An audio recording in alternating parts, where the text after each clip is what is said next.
Welcome back to Decouple. Today I'm joined by Leigh Goehring, a managing partner at Goehring and Rozencwajg Associates, to discuss a fascinating natural resource market commentary that my good friend and friend of the podcast, Richard Allington, put me onto, which was just authored at the end of February. I thought it was a really relevant piece that I wanted to share with this audience because it's really lifted the veils for me on what the underlying causes of the current energy crisis are. And that even obviously precludes the Russian invasion. As well, it's something that's been rattling around my head a little bit. The second part of the report really goes into an analysis of energy return on energy invested, which I think is a vital framework for us to understand some of the flaws in thinking around our current energy transition models. So, Leigh, it's a great pleasure having you on the show. Thank you for making the time. Oh, thank you very much for having me, Chris. And Leigh, as you know, we like to do self-introductions here. So if you can take a minute or two and help our audience get to know you a bit better.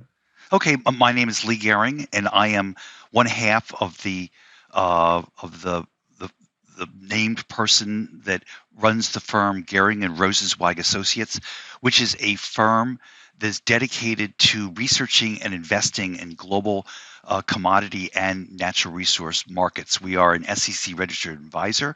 We manage the Goehring and Rozencwajg Resources Fund, which is a mutual fund that's open to all investors, and we also manage money for a number of institutional clients as well.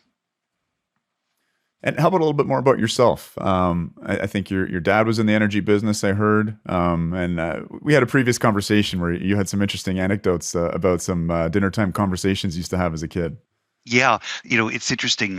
As you'll know, as we go through this talk and interview today, that I have a real interest in the world of commodities and natural resources, and it's just not something that started, when I became an adult. Both my parents used to work for Exxon, and what's interesting is a fun little fact is that there's an old refinery that's outside to the west of here in New York City that the New Jersey Turnpike runs almost right through the middle of it, called the Bayway Refinery.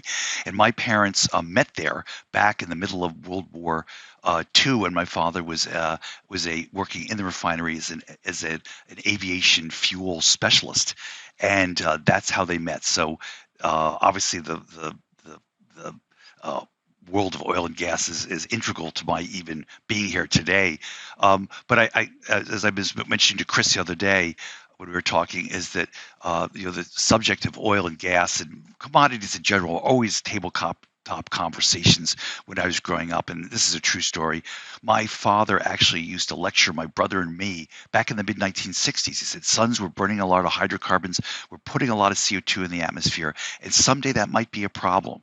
So it's from the time I was a little kid, I've been exposed to this world, and I've found it absolutely fascinating. And I've been very lucky in my career that to basically over the last 35 years to dedicate almost 100% of my working life to it. Thinking about these issues. Well, great. I mean, I'm really excited to dive right in. As I was saying in the introduction, I'm really excited to touch on energy crisis, the origins of it, and what's happening right now. The second part of the report that was so interesting was your analysis on cost reductions within renewable energy and what the explanators were for that.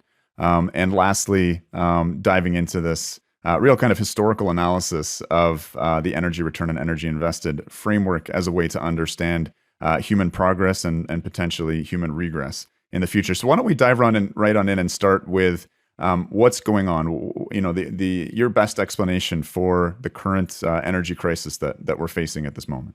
Okay. And, I just want to add one thing, Chris, is that one of the things that all our investments that we do here at Goehring and Rozencwajg is based upon incredibly in-depth, and I like to think, and I think many people will agree with this, very insightful research. And regarding this energy crisis, which really took almost everyone by surprise, people, starting, it didn't really become a headline topic in the financial pages of like the Wall Street Journal, the Financial Times, until the fall of last year. However, we wrote a big introductory essay in our second quarter 2020 letter entitled "The Coming Energy Crisis," or I'm sorry, it was on the verge of an energy crisis. So all the issues that are that are pushing energy prices higher today have taken almost everyone by surprise. But for us at Goehring and Rozencwajg Associates and our readership base, this shouldn't come as any surprise at all. Now, what's behind the energy crisis that is gripping the world, and I'm afraid is going to grip the world even harder in the next several years? It popular opinion is coalesced around the idea that it's a supply problem and we've underinvested in supply. And I will talk about that in a second. There's a lot of truth to that. But I think there's something that's even more interesting, that's an issue behind the energy crisis that few people have really thought too hard about. One of the things that we do here at Goehring and Rozencwajg, I talk about insightful research. On commodities, we spend a lot of time on supply, but we also try to do a lot of demand modeling of what commodity demand will be.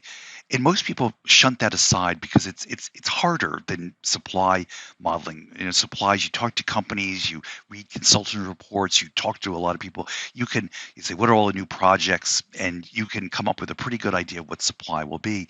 But demand is much harder because it's based upon a lot of factors that people don't really want to delve into. You say, well, energy demand is 100 million barrels a day. What's it going to be in 3 years?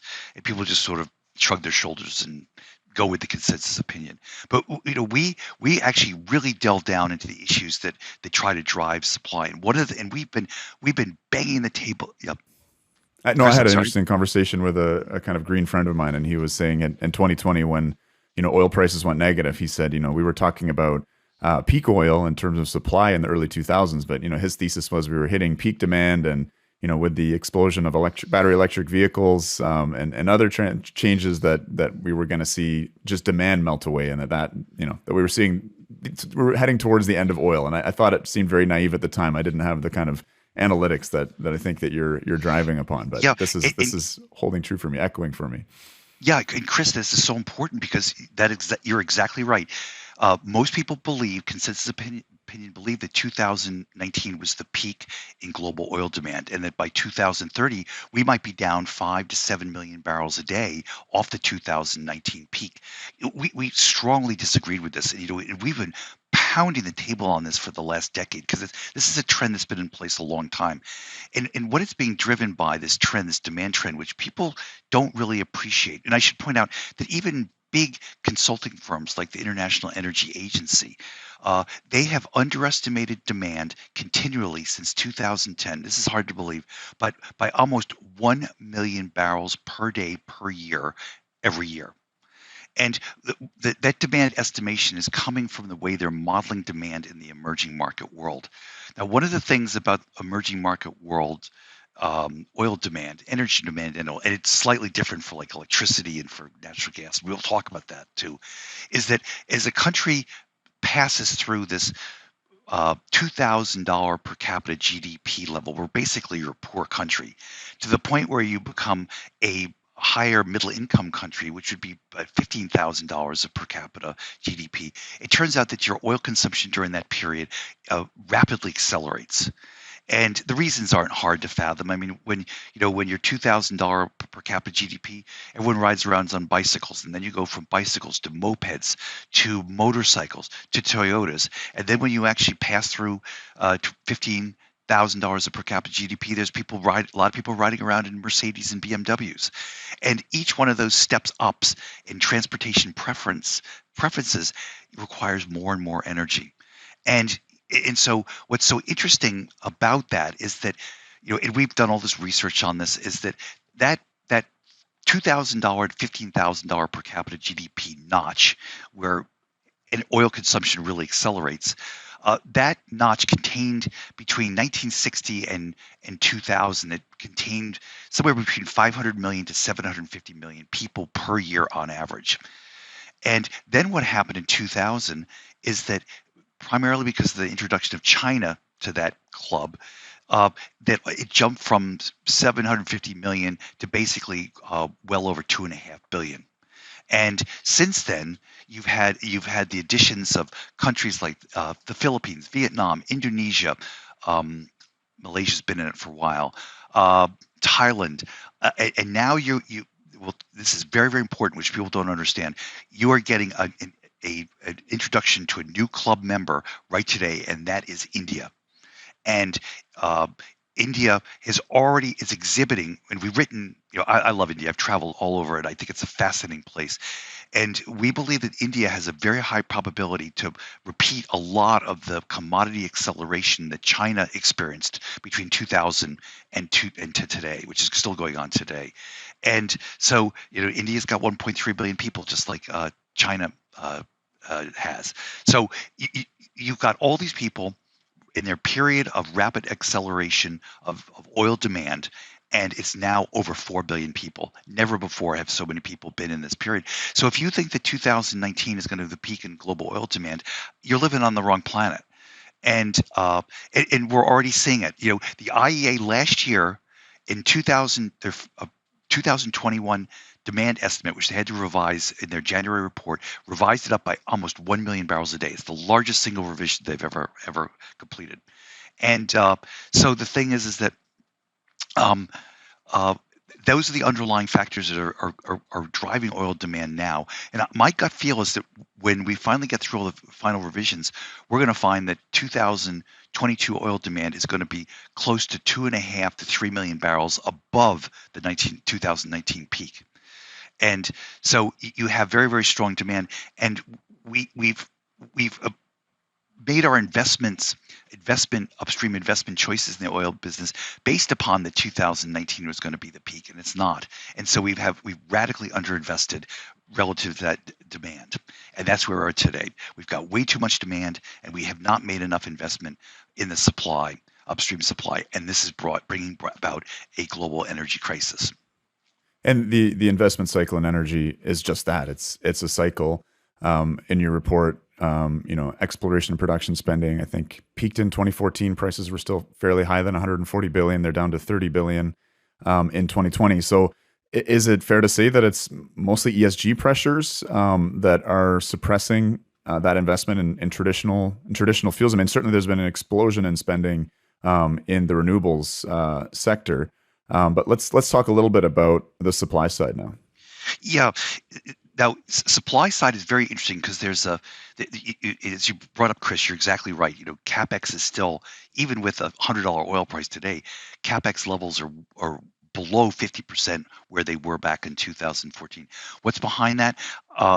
As far as the super majors, and we've written a couple really interesting essays about the plight of the poor super major, is that yes, they are under tremendous ESG pressure to reduce their upstream traditional investment in their businesses, that is in oil and gas exploration and production.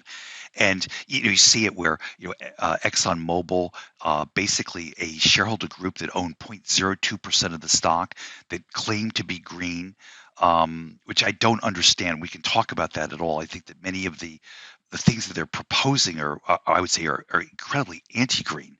But the thing is that they own 0.02% of the stock, and they were able to replace 25% of the directors, and set the company off on a green tangent, which will preclude them ultimately from investing in their upstream business.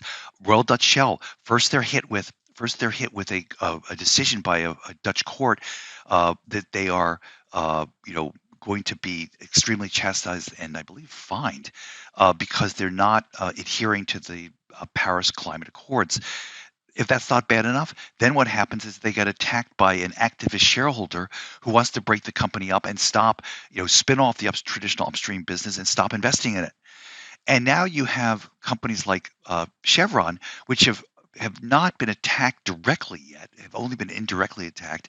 You notice that they're going to spend, I believe it's $3 billion to buy somebody who collects vegetable oil and turns it into biofuels instead of investing in their upstream business. Now they're doing that because they're approved that to their potential their green hostile shareholders, they're doing green things. But the energy economics of doing that, we'll talk about energy economics in a minute, are terrible. You might as well be throwing that money away. and it's not going in the upstream business. So yes, that is that is why one of the major reasons why we're not getting a big capital supply response so far, because all those things that I just described, those attackers, those forces on the super majors, are preventing them from thinking clearly and pursuing their traditional upstream investment businesses.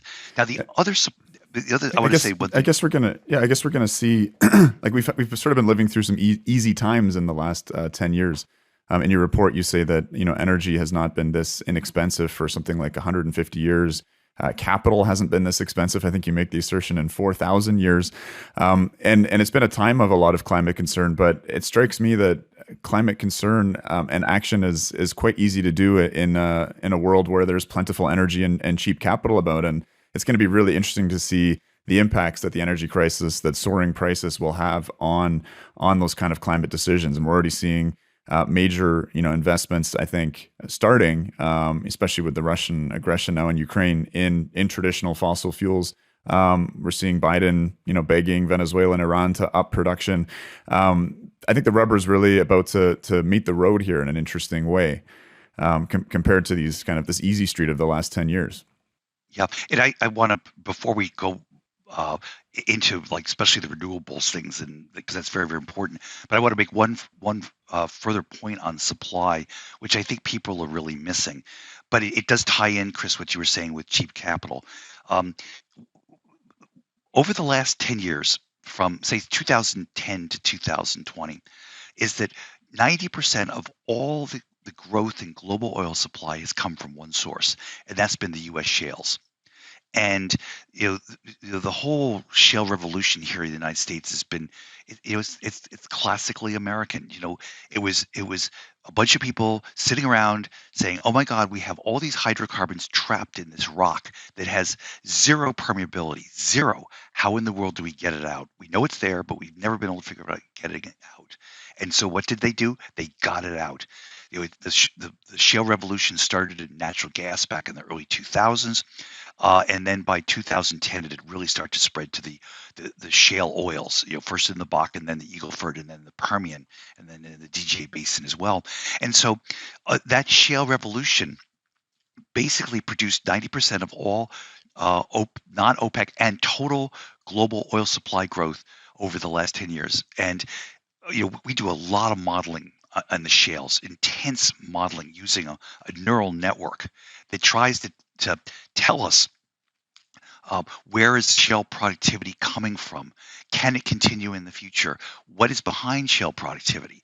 And it turns out that, basically what these companies have been doing and why shale growth has been so stupendous is they've gotten better and better in understanding these shale plays, and they've concentrated their drilling into the top tier acreage positions that they have. And our modeling says that that top tier acreage position are on the verge, except for the Permian, there's some left, but in the Bakken, in the Eagle Ford especially, it's run out. And so we are never going to be able to grow the shales the way we did between 2010 and 2020, even if we throw huge amounts of new capital into it. And so the thing is that source of supply growth, which has been the only source of supply growth for all practical purposes, is coming to an end. So even if we surge capital spending, we're not going to get the supply growth that we saw in the 2000s. And also in those shales, back to Chris, zero capital, is those shale companies, a lot of them private, a lot of them backed by private equity, where their cost of capital is very very low. They went on these massive drilling campaigns because of low cost of capital. So you had an introduction of new technology combined with very low cost of capital, and it did tremendous things. But those tremendous things are over. Our modeling of the shales say we could get some growth, but we're not going to get anywhere near the 1.5 million barrels per day growth that we got all the way through the last decade. I've been following the work of Doomberg quite a bit, the anonymous green chicken, who's got such a great blog, a recent guest on the podcast. But they had a piece on drilled and uncompleted wells, with this idea that we really have used up that inventory. And in addition, I guess, to what you're saying, the best real estate's already been used, the most productive shales have already been put in production. There's not a lot of, I guess, inertia to the system. We have to really restart the whole process in terms of starting a whole bunch of new drilling operations. Yeah, that's Chris. That's exactly right. we did get growth out of the shales last year by I think about by 800,000 barrels a day, from peak beginning of the year to the end of the year. But the thing is that it was all driven by, like you said, duct liquidation. These were drill wells that had been drilled all the way back in 1999. 2019 and 2000 had not been completed, were just sitting there, and they went back and completed them. And now you've finished the duct liquidation. They've all been basically completed, and so we're going to see a slowdown in shale growth. The IEA, I believe, has U.S. shale growth up 800,000 barrels a day in 2022. We don't think that we're going to get anywhere near that. It's going to disappoint. What do you think the kind of whiplash is going to look like here? We're seeing supply getting very constrained. Demand is surging. What kind of price territories are we heading into? You mentioned again in the piece that energy prices have gone from being basically the lowest in human history with the negative pricing on oil to the highest ever, with natural gas trading at the equivalent of $300 a barrel.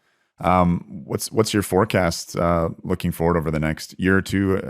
What's the whiplash going to look like in terms of the prices required to get supply happening again?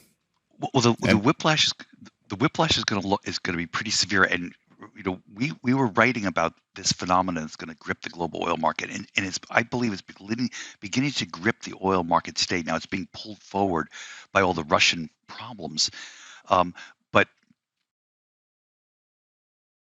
what is going to happen this year? And like I said, this is before the Ukrainian invasion by Russia, is that we're going to wind up in a situation in global oil markets that will be a situation that we've never ever been in before. And that situation is that global oil demand by the fourth quarter of 2022 is going to approach total global oil pumping capability. Like I said, we have never ever been in this situation before. Even going back to the 1970s, the two oil crises back in 1973, the Arab oil embargo, and then the 1979 Iranian workers' strike and dislocations that took place in 1979, we never were even close to global oil demand approaching total global oil pumping capability. In both those instances, we had somewhere between 3 and 5 million barrels of extra pumping capability. We are going to bump up against total pumping capability by the fourth quarter. And like I said, we don't know what that world looks like. We've never ever been in that position before. But the thing is that it's going to make the global oil market very, very susceptible to big price spikes. Those price spikes could be very well driven by a black swan event. The Houthis are already lobbing missiles again into Saudi Arabia. Do the Iranians make another attempt to knock out 4 million barrels a day of Saudi oil capacity, which they did in 2019, if I remember right? So the thing is that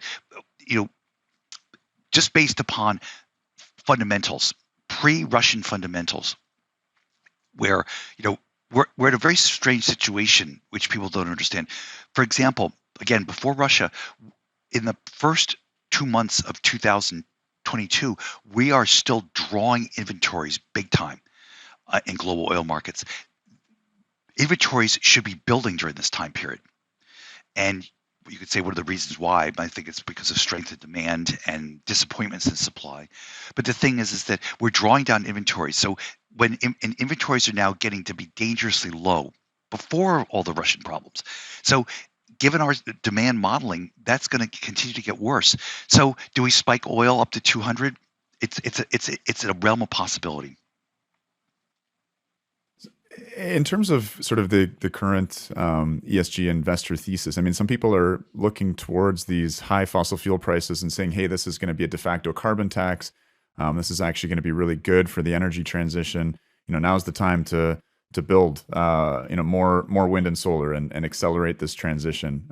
Or as Peter Buttigieg says, doesn't hurt me because I'm driving my electric vehicle, or people should be buying electric vehicles.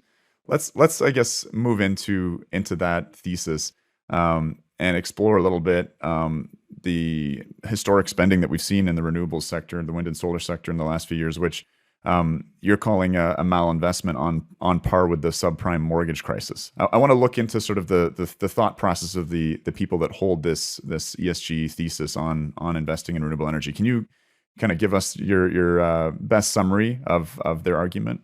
Yeah, and stepping back again, Chris, like I said, we pride ourselves here at Goehring and Rozencwajg Associates of doing original research, and really trying to proverbially roll up our sleeves and dig into the issues and trying to understand the issues and try to measure those issues and come up with investment conclusions that are based upon them. And I think that what we're going to talk about now represents some of our work at its best. Because so many people have asked us, and we've done relative podcasts. Why did this slip through everyone's notice? How did these facts that you're putting forward get missed by everyone else? And it's an interesting question, but I believe that the more that we look at our research, the more that we're convinced that we're correct. And what I'm talking about is that energy, renewable energies, and this exists to both primarily wind and solar, but we could talk extensively about EVs as well, is that they have very, very poor energy efficiencies. And what is energy efficiency? It's EROEI. It's a term that it's been made used by people like Vaclav Smil and things like that, which I recommend everyone to read his book Energy and Civilization. I think that if you read that book, you'll really understand the things that we're talking about today. But the thing is that if you have an energy source that has very poor energy efficiency, it means that you have to put a lot of energy into it to get very little energy out the other side. And so the thing is that what we're doing is we're displacing energy sources that have EROEIs of basically 30 to 1. That is, you put in 1 unit of energy and you get 30 units of energy out the other side. Or in the case of nuclear, which is the prime source of energy efficiency, where you basically put 1 unit of energy in and you get 100 units of energy out the other side, mind you, all carbon free, and you're trying to displace those technologies with technologies where your EROEI is basically anywhere between 1 to 5 to 1 to 10. And so you could see that when you do that, you have to make this massive investment to get very, very little energy out the other side. And that's where the situation that we're in today. And I want to make one case here is that people have said, oh, those are your energy efficiency numbers for wind or solar way off. It's not 5 to 10 to 1. But the more we delve into it, what we're doing is we're saying, okay, in a 100% renewable world, 100%, you have to have enough redundancy of all your wind and solars, and then you have to have massive battery storage to do that. So when you come up with a 1 to 5, that is, you put in 1 unit of energy and you only get 5 units out of the side. That is the fully loaded cost of renewables, which means you don't generate any electricity from backup coal or backup natural gas or nuclear. It's 100% renewables. The world just covered with windmills and solar panels from one side to the other, and massive battery backup, so it could actually function as a baseload system. And that's 1 to 5. Can you walk us through? Yeah. I mean, can you walk us through the historical context here? Because I thought that was one of my favorite parts of your piece. Being I wouldn't call myself a history buff, but someone who's fascinated by it and someone who's becoming rapidly an energy determinist. This whole energy return and energy invested framework really reminded me of essentially the Petri dish, right? That from human prehistory up until about 1650, when we were just doing the human power, animal muscle power, and biomass. Population wasn't spiking much, and there wasn't really a lot of innovation. And as we moved through a series of leaps in EROEIs, that's really when you saw population explode, but also human innovation explode. You saw us go from the Wright brothers to the moon in 50 years, and it was just interesting the way that you laid that out. It really made things make sense. And with this Petri dish analysis, when you go from EROEIs of 30 to 1, 100 to 1 back to 5 to 1, it makes the edges of that Petri dish kind of come a lot closer, and the chances of hitting it much higher, and I guess the impacts of hitting it that much more devastating. So yeah, let's try to jump through a little historical analysis here. You break up the time periods quite well, but if you could walk us through that, I think that'd be really useful. Okay. And what Chris is referring to is a podcast that we put out, Adam and I, which if you were to go just on YouTube and punch out Goehring and Rozencwajg Associates or go to our website, you can download it. And what we did is I thought it was very, very, very interesting in our part. We tried to put this energy efficiency into a long-term historical perspective. And the reason we did that is that we were trying to bring forth the concept that by reducing the energy efficiency of our overall economy primarily with the electricity and motion that we produce, that there's going to be these massive unintended consequences that are associated with it. And we can talk about this in a minute, but those unintended consequences are showing up in Europe as we speak, even before the Russian problems. And uh, what what's so interesting is if you go back to uh, more than 2,000 years ago, say 1 AD, and you look at the world between 1 AD and 1650 AD, and the reason why 1650, I'm going to pull out why that number is so important, is that was when we began to burn coal, and uh, but between the 1,650 years between 1 AD and 1650, the world didn't change very much. Per capita GDP didn't grow at all. The population during that time period doubled, but that's on a compounded growth that's almost nothing. And people were living in the 1650 exactly the same as they were living in the at the when Christ was born. But And however, that's when we lived in harmony with nature, as Hans Rosling put it. We died in harmony with nature, and mostly that's exactly right. children under 5 and women in childbirth. Yeah, everyone lived in poverty except for the aristocracy and the aristocrats of the knights, the ruling class, who basically stole all their wealth from everyone else. You didn't generate any wealth in the economy, so if you wanted to be rich, you had to steal it, which is what they did. And when you say stole that wealth, it's really like the wealth is the energy surplus, and there wasn't Yes, much surplus being exactly. generated. And Yeah. here are the numbers during that time period, and they didn't change at all. Is that between the food that you grew, the wood that you burned, and the labor that you were able to produce from your animals and your own muscles, that basically uh, all those you put 1 unit of energy in and you got 10 units of energy out. Now the problem is that you needed yourself, you needed to consume 4 units of those energies for your own food. You needed uh, you needed like another units of energy to feed your animals, and then you needed another whatever it is that takes it up to 10, another 4 to basically keep yourself from freezing in the winter. Burning firewood, things like chopping it down and things like that. And what happened is there was no excess energy left. You produced 10 units of energy doing all those things, and you consumed 10 units of energy just to stay alive, not to advance, just to stay alive. And so there was no growth. There was zero growth, zero economic growth for 1,650 years. And then what happened in 1650 in Britain? They had chopped down most of their wood for firewood and shipbuilding, and they had no firewood left. They said, "What are we going to do?" And they just said, "Well, here we've got this stuff. It burns. Let's dig it up and use it as fuel." And that was the beginning of the burning of coal. Now, the interesting thing about the burning of coal is it's incredibly more efficient than burning firewood. And so all of a sudden, you were replacing this whole system where you put 1 unit of energy in and you were getting 10 units of energy out, of which you consumed all those 10 energy units at, then all of a sudden you began burning coal and you were putting 1 unit of energy in and you were getting, say, 20 units of energy out. Now what happened is you still had to consume those 10 units of energy to survive, feed your animals, warm yourself and feed yourself. But now all of a sudden you had 10 units of surplus energy on the outside that didn't exist before. And so you were able to take that excess energy and reinvest it in the economy and begin to grow.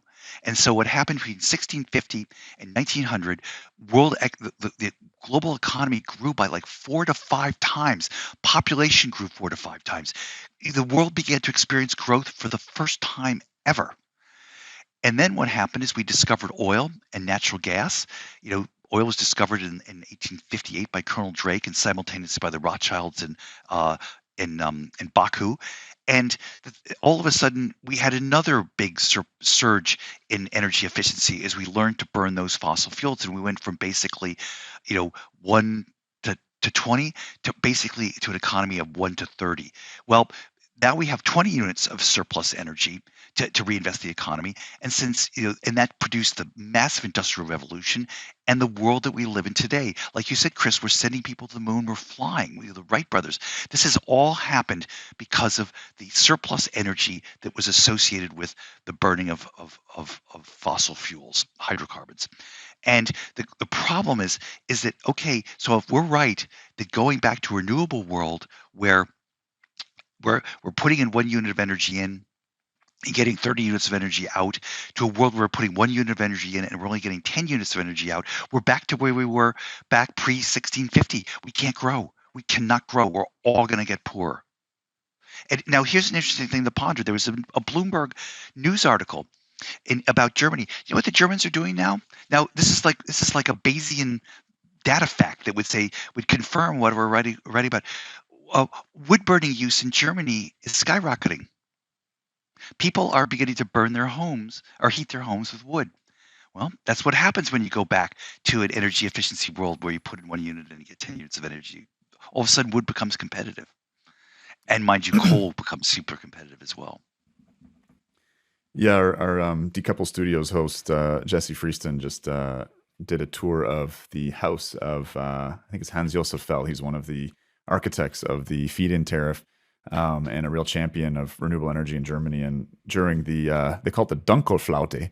It's about 3 months of the year where it's called basically the doldrums. There's no wind and no sun. He runs his house on canola oil. So we may be heading into a bit of a food crunch as a result of high natural gas prices impacting fertilizer. And we got to decide whether to burn it to keep ourselves warm or, feed the world. So No, and that's the danger, is that when if you've lowered the bar where you're competing against wind and solar, you can burning canola oil would, under a normal circumstance, would never make sense. Now makes sense because it's competitive. It's bizarre. right. We had an interesting podcast a few episodes back with John Constable of the Renewable Energy Foundation, and something he emphasized, and that I think feeds into your analysis so well, is this idea that all of the civilizational infrastructure we have is the product of historical energy conversions. He gives the example of roads in England that are still held up by bales of wool that people put down in marshes, right? Or the wood that was driven into the foundations of cities like Amsterdam. But more generally, all of the infrastructure around us, our hospitals, our water systems, our sewers, that's all the product of that energy surplus that we had. And I think it's easy in the wealthy West to take that infrastructure for granted. I mean, all you have to do is go places you've gone, like in rural India, and you see what a disaster life can be without it. But there's a real impact, and there's a lag to it in the developed world where we've been living with this energy surplus. Where we have 30, 40 years until that infrastructure really starts to fall apart. I think we're kind of getting into that area and not making those investments. But I think that's something that really gives me pause with these energy investment numbers you're giving me in this analysis and framework you've offered up in the report. Yeah, well, it's interesting, Chris. But I would say the big danger is this can all happen much faster than what people are thinking. And I think Europe is giving us a good laboratory experiment on what this world would look like. I mean, Europe has spent in the last decade, it's estimated that a total of $1.5 trillion have gone into wind and solar and other related renewable infrastructure projects in Europe during that time period. And the cost that's associated with that is now coming home to proverbially roost as we speak. And I like to think about it in these terms. Two terms. Like, for example, Germany generated somewhere between 25 to 30% of their electricity with nuclear power. Now, like I said, nuclear power is by far the most efficient energy source that you can ever get. 1 unit of energy in, that is, you mine the uranium, you upgrade it, you turn it into a gas, you take that gas, you enrich it, you turn it into a pellet rods, you build a massive pressurized water electricity generating facility. convert it into electricity, and it's 1 unit of energy to do all that, and you get 100 units of energy out the other side, and you've shut that entire 30%, 25 to 30% of your power generation down, and replaced it with renewables and uh, and that have an EROI ratio of 1 to 10 at best. And so what's happened? You've had an energy crisis, and one of the interesting things is that we don't have the data yet, but we'll get it when the BP statistical survey comes out for 2021 in June. We're going to find out that European coal consumption in 2021 made an all-time new high. And the thing is, why did it make an all-time new high? Well, because the energy efficiency of your installed base now, which is so tilted towards solar and wind, can't produce the power that you need. And so what you have to step back and start burning coal again. So the thing is, it's beginning to have massive effects as we speak, including, like I mentioned before, Germans are out burning wood in their homes, Yeah, yeah. which is Well, I not mean, going to, which is very. I learned recently, and perhaps belatedly, that the origins of the European Union as a framework have their basis in the European Coal and Steel Union. So maybe they're going to be returning back to that framework of Yeah. an alliance based on coal. Hopefully not. I mean, and there's this battle about the EU sustainable finance taxonomy, which nuclear worked its way into. But it really does suggest your analysis that the move towards greater energy density and greater efficiency can allow that civilizational complexity to continue. And as we see, the demographics tend to work themselves out once you get to a certain level of energy consumption. And perhaps we can stay sort of within an ecological balance in terms of population if we can generate that wealth with a source that doesn't produce carbon and has much lower environmental emissions. Anyway, I'm preaching to the converted in terms of my audience here, but I think on a more interesting front, the other bit of your report that I really wanted to chat with you about is your explanations for why renewables, quote unquote, are getting so cheap. We've covered levelized cost of electricity recently with the wonderful Mark Nelson of the Radiant Energy Fund, but leaving aside LCOE calculations and some of those distortions, let's just talk a little bit about why costs have gone down so much. We've also chatted with Mark Mills about the misapplication of this concept of Moore's law. But I think your explanations were great here. So why don't you dive in and give us your thesis on why renewable energy has been having these cost reductions? Yeah, and this is very critical because one of the great fallacies that's been adopted by most people is that they say, what is the biggest deterrence to the adoption of renewables? And they'll say, oh, it's because it's competing fuel, that is oil and gas and coal, are so low in price.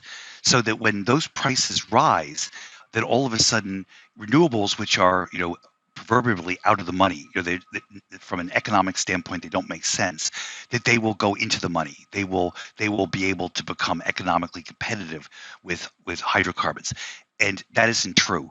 And it also ties into what you're saying, Chris, before. What is we believe that there's this huge revolution taking place in windmills and solar facilities. There's a Moore's law taking place. Then that's the driving factor that's driving down cost to make these things and operate these things.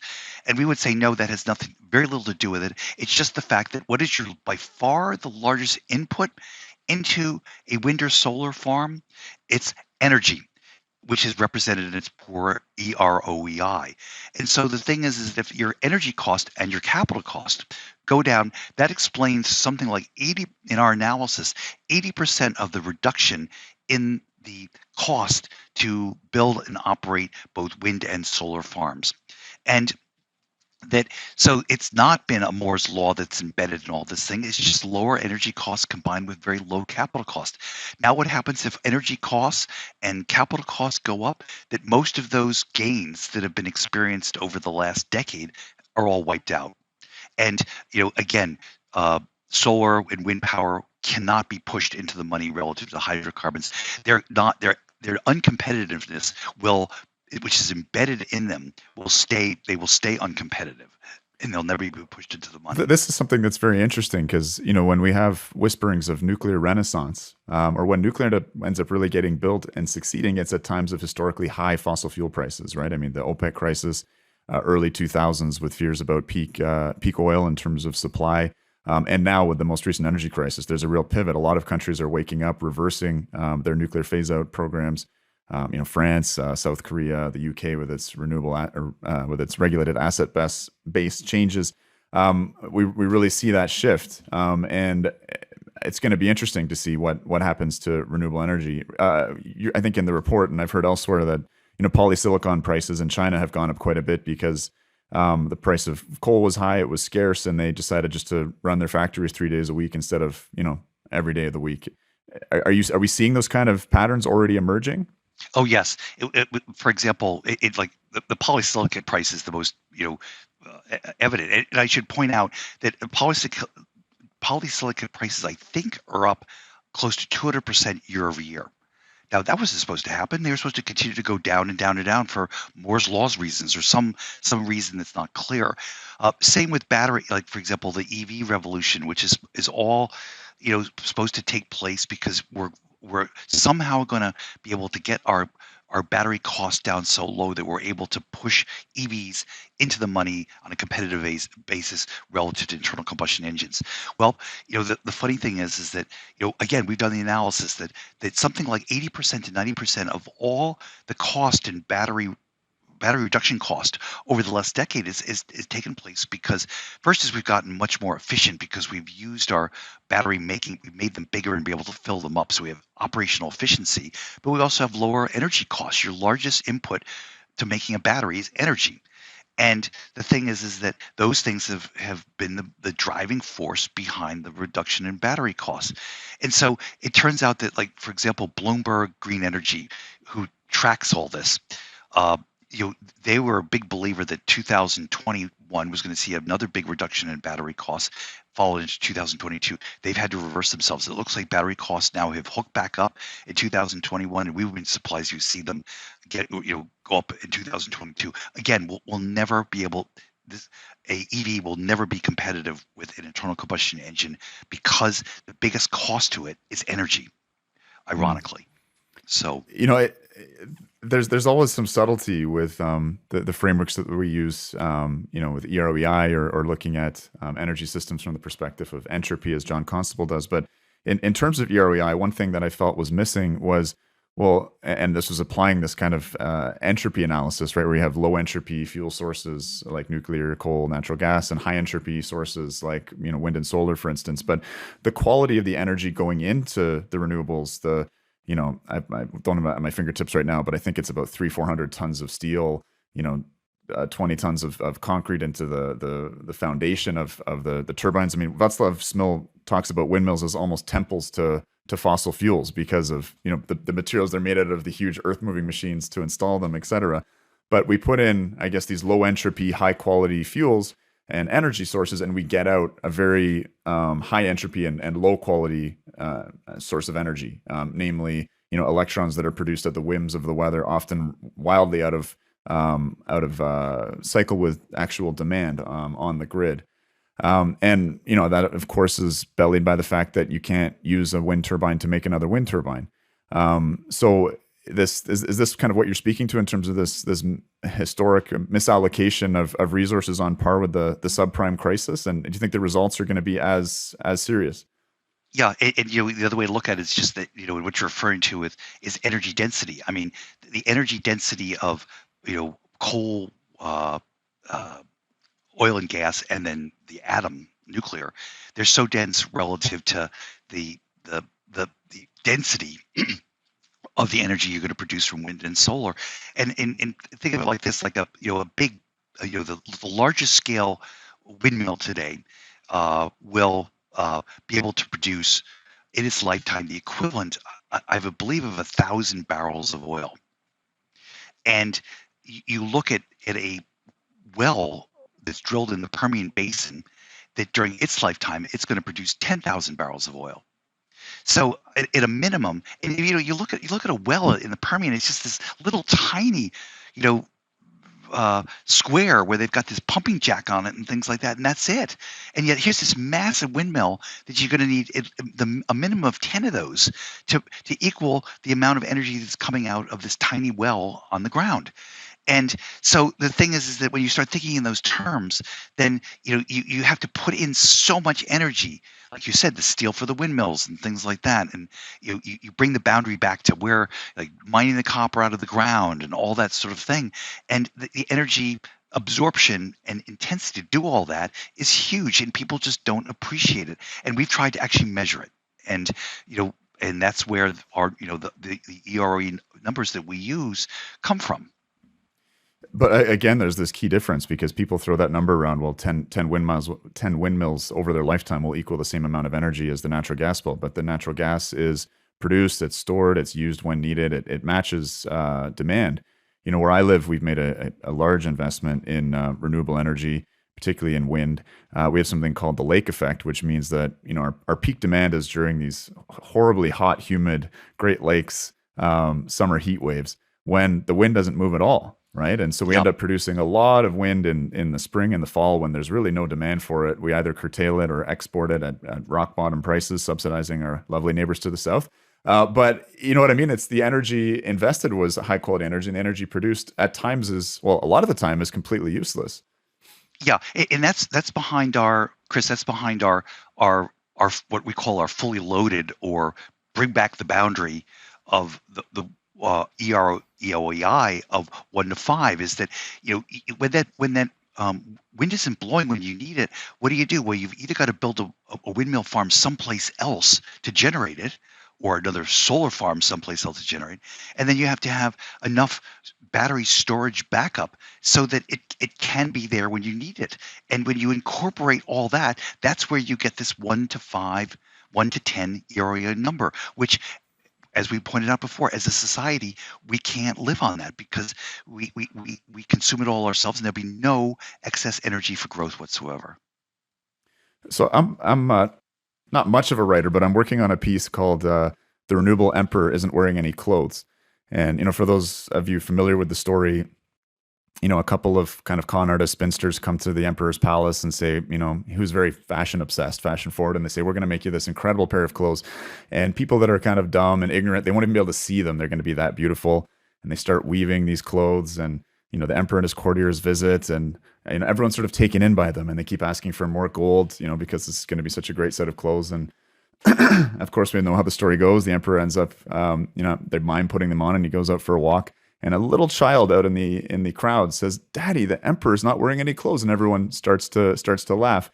I feel like what we're describing here in terms of using these very basic notions like entropy, like EROEI, the basic physics, are so disqualifying of wind and solar as energy transition solutions, and yet people are so taken in by the spinsters. Be they the kind of academic and media intelligentsia and the political class, that are wearing these clothes and just can't see that they're naked. I mean, are you seeing this in the investment world as well? Is there a change? Are we at the moment where the child is speaking up here? That common sense is coming through? You bring up a really good observation, Chris. My observation is no, not yet.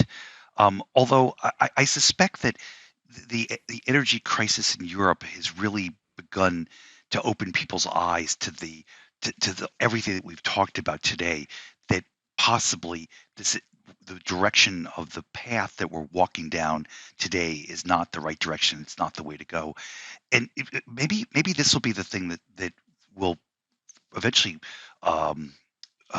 convince people, because say, for example, that everything we've talked about today, say it had the result that, yes, we're going to get a lot poorer, we're going to have not any economic growth, we're going to have to live like back in feudal times where the feudal lords took 50% of your grain harvest and said, if you don't like it, what are you going to do? Which is basically what they do in Europe today between the VAT and the income tax. But the funny thing is that if that solved the CO2 problem, you'd say, well, that's just a cost we're going to have to bear. We're just going to get a lot poorer, which is what Michael Moore says in his movie Planet of the Humans, which I recommend everyone to watch. That he basically admits that. He says, we're not going to solve our problem this way. We're just going to have to get a lot poorer. And at least he admits it. And so the thing is that, but if that actually reduced the CO2, then you say, well, that's just a cost we're going to have to bear. But it's not going to reduce the CO2 for a variety of reasons. First is we're going to desperately try to generate energy from other sources. We don't like to be poor. We don't like to live in 40-degree homes in the wintertime and things like that. So you're going to fall back on coal, which is what Europe is burning right now, and wood. And so you're going to do things like that. And this is before it. Remember, it takes so much energy to make the renewables that in itself it's impossible to prevent from making CO2. So you say, okay, so we're not only going to get poor, but we're not going to solve the CO2 problem. However, there's another alternative that's out there, and we mentioned it before. You've referenced it. Is nuclear power? Is it not only is it incredibly energy efficient, but it produces no CO2. And so, for example, why in the United this is interesting because this shows you we're still going in the wrong direction. Why did Mario Cuomo shut down Indian Point? You generated 2,000 megawatts of power, 100% CO2 free, to supply over 25 to 30% of Southern New York State's power. It's completely, there is no rational reason. There is no rational reason to do that. Why is California, first they shut down San Onofre in Southern California, and now Newsom is desperately trying to shut Diablo Canyon. Again, 2,000 megawatts of completely safe, completely no CO2 power. And mind you, do you know who the big person that's behind that shutting? It's a very famous investor that lives in Omaha, Nebraska, who is lobbying to sell coal-based electric generating capacity into California to replace the Diablo Canyon power. Again, Can you name a name, please? I think that's important. no, I can't name a name, but he lives in Nebraska. All And right. the thing is that see, you could see it's not going to solve the problem. It's going to make the problem worse. And so we're going down that path. And how long it takes for us to realize that we're doing it. Now, the EU did a good thing with the taxonomy thing. They did include nuclear power. And at first, the green people were dead set against it. Said you can't do that. But they eventually woke up and they allowed it to happen, which is a huge step forward. And like, for example, think of it this way. Say you took that $1.5 trillion of investment in renewables in Europe done over the last 10 years, and you took that 1.5 trillion and built nothing but nuclear power plants. First, you'd have beautiful countrysides with no windmills scarring them, which annoys the people tremendously, tremendous visual pollution. And second, you'd have so much power you wouldn't know what to do with it. And there would be no Russia problem. I feel like it's very easy to be energy naive, especially if you're living in times of historic cheap energy, and you have reliable grid, and you flick a switch and the light comes on. It's a lot harder to be food naive, and I think food prices are going to hit people really hard, and it's going to be a rude awakening. But what's your forecast in terms of the impacts of the energy crisis, particularly the vital role of natural gas as a feedstock for fertilizer? I heard a number of UK fertilizer companies just had to shut down. And I think China and other countries are pursuing a sort of, we're going to take care of our needs before satisfying the export market. What do you see coming in the next growing season or two? Well, we'll step back a second. Again, like I said, we at Goehring and Rozencwajg Associates, we don't want to tell you what happened today or yesterday or why we are. We want to tell you what's going to happen in the future. And I should point out that we wrote a big essay, probably maybe a year and a half ago. It's called The Coming Agricultural Crisis. And so this has taken everyone by surprise, but it hasn't taken us by surprise. And again, why did we, when it didn't exist, why did we talk about that? Well, it has to do with the strength of global grain demand. And if you go from like 1960 to 2000, global grain demand grew by about 1.3% per year, which is very much in line with population growth. And then started in 2000, global grain demand went from a trend line of 1.3 basically up to 2.3 to 2.5%, an increase of almost 65 to 70%. A big tilting up of the demand for grain. Why did that happen? Same reason why we talked about before with oil. Is that when people get richer, you begin, when you're poor, you have a big starch-based diet, you eat primarily rice and rice and bread, and then as you get richer, you decide to eat more animal protein, and animal protein requires a lot of grain.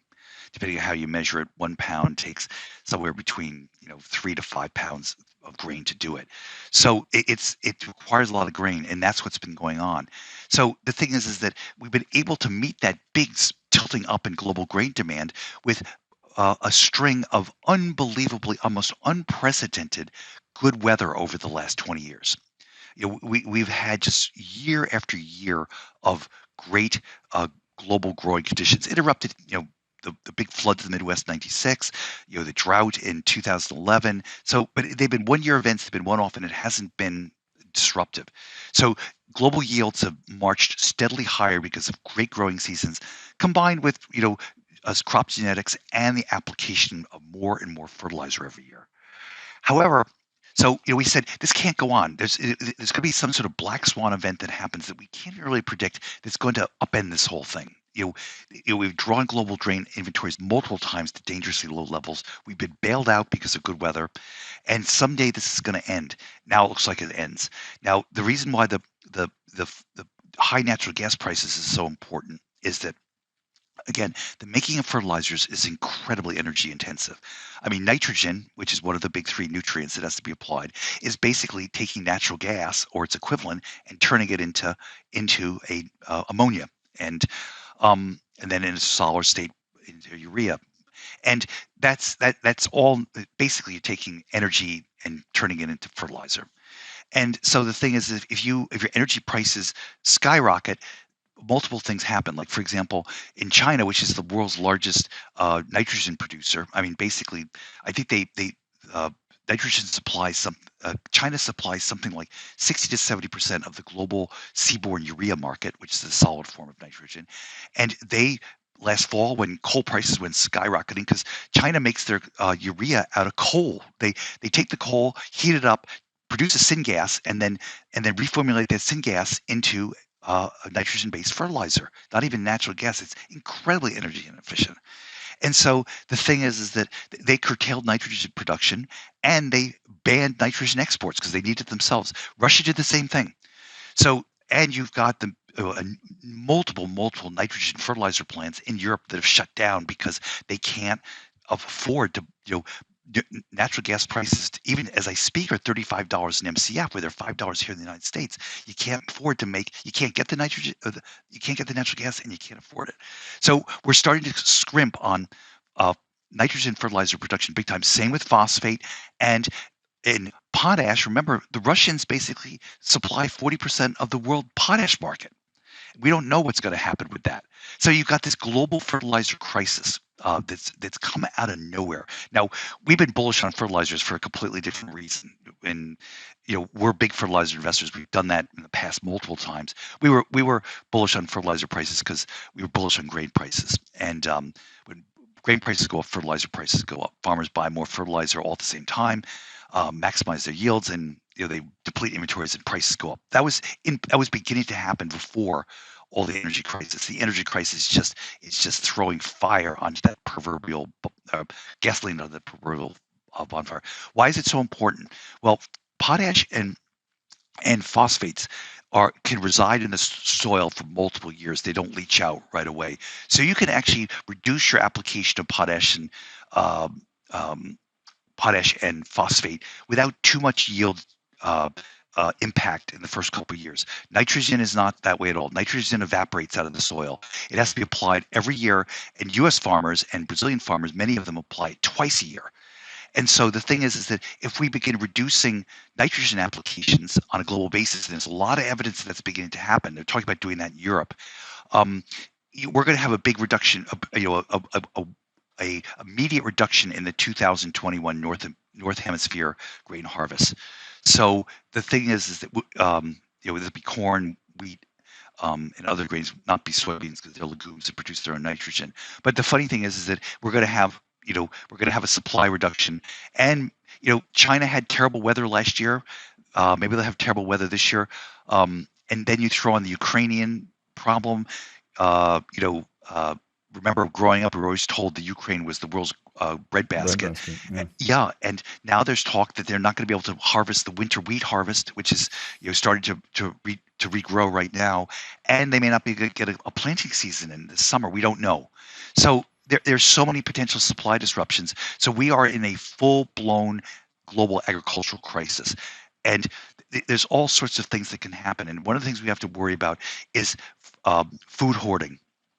And this is something we can talk about. Uh, how this applies to the whole the commodity complex. But remember, in times when prices begin to go up and inflationary psychology takes place, people begin to buy more inventory today, knowing that you either can't get it or it's going to be a higher price. We're beginning to see that in the global food markets right now. And so when people begin to hoard agricultural product, and there's evidence that's beginning to happen right now, supply is going to be reduced. It's all going to be tied up in inventory, and we could have another black swan event. What happens if China goes crazy and decides to enter global grain markets and starts buying everything that they can get? Well, that happened So with natural gas. I guess they said, at any cost, we need to secure our supplies. exactly, needs to secure supplies. So we're in a full blown agricultural crisis. Our readers have been warned about it, and we've invested accordingly based upon it. It's paying off, but it's something to really worry about because one of the things about high food prices, they cause social unrest. So that's a disturbing trend that might be introduced as an issue in 2022. Oh boy. Oh boy. Yeah, no, it's interesting. You've referenced Václav Smil, and I'd probably name drop him every other episode, but he talks about the most important technology of the 20th century, and he lists off, a great number of them: internal combustion engine, all the atomic technologies, and he really sits back on the Haber-Bosch process, and just the fact that 50% of his audience, that's the nitrogen in your body. 50% of the proteins in your body is because of that process. No, the Green Revolution, which we're still living through, didn't really start to take place to the early 60s, and a lot of it's fertilizer based, and we don't appreciate. You want to see a classic example of how quickly this can turn into a disaster. Look at I recommend everyone to go on the internet and read all about Sri Lanka. That somebody convinced them that you should go back to the old days and go back to organic farming and doing nothing but application of organic fertilizers and things like that, and their crop yields collapsed and the country's collapsed. There was a news article yesterday. They're rationing electricity. They're rationing fuel oil.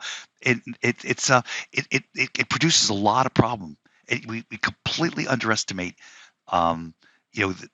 how fertilizers have impacted our lives over the last 50 to 60 years, and it's unfortunately incredibly energy intensive.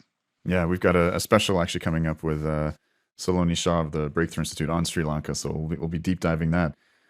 I guess just in closing, I mean, when people are hungry and cold, climate change really drops off as a concern. And I remain someone who's a real climate hawk, and that's what motivates my, work in this space, particularly in advocacy for nuclear energy.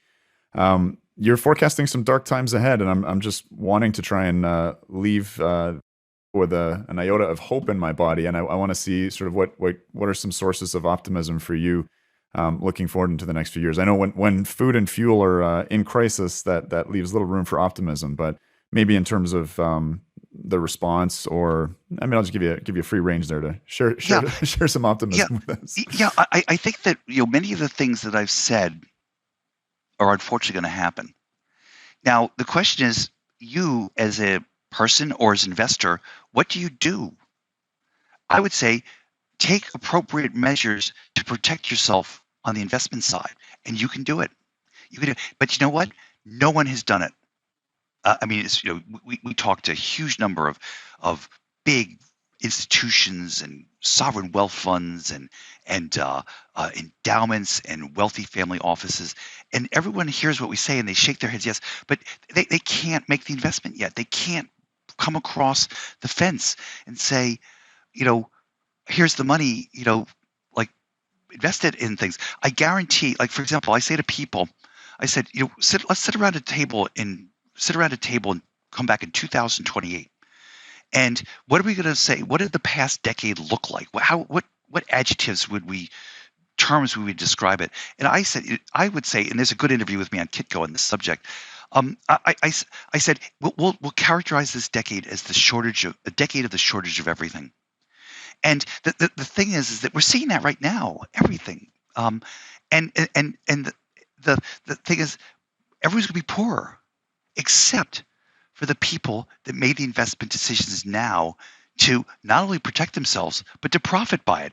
Like, for example, everyone should have physical gold and silver, big amounts of physical gold and silver. You should have, companies, investors in companies that are what I call asset heavy. Like, for example, Microsoft, all the FANG stocks, those are asset light stocks. That's why they've done so well in a deflationary environment.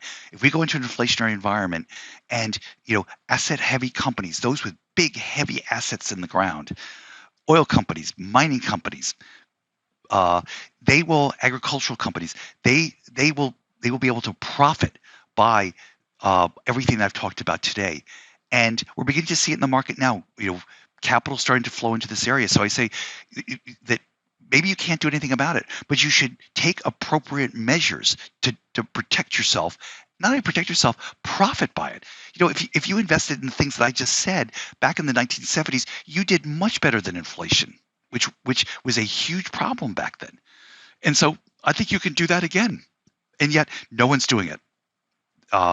So that would be my word advice is own physical gold and silver, own asset heavy companies, natural resource companies, and